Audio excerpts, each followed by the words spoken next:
आपको कहा जाए कि चलिए बीच सड़क में आपको स्विमिंग पूल का मज़ा देते हैं या भरी तालाब का मज़ा देते हैं, आइए बीच सड़क में आपको नदी का मज़ा दिलाते हैं, तो आप या तो हंसेंगे या आपको गुस्सा आएगा। लेकिन गिरिडीह कोडरमा मुख्य मार्ग पर अवस्थित तेलोडी में यह सच्चाई है।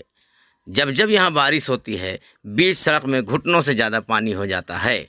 और इतना ही नहीं, यह पानी लोगों के घरों में भी जाते रहता है, जिससे स्थानीय लोग काफ़ी गुस्से में हैं। हालांकि दूर के लोग, बाहर के लोग इस पानी का मज़ा लेते हैं, लेकिन स्थानीय लोग का दर्द समझा जा सकता है। स्थानीय लोगों ने कहा कि जब जब यहाँ बारिश होती है, यहाँ इस सड़क में 100-100 मीटर तक घुटने तक पानी जमा हो जाता है, जिससे ना लोगों का आना जाना काफ़ी दूभर हो जाता है। लोगों ने कहा कि बारिश होते ही हम लोगों में डर समा जाता है कि जैसे ही बारिश होगी अब घरों में पानी जाएगा।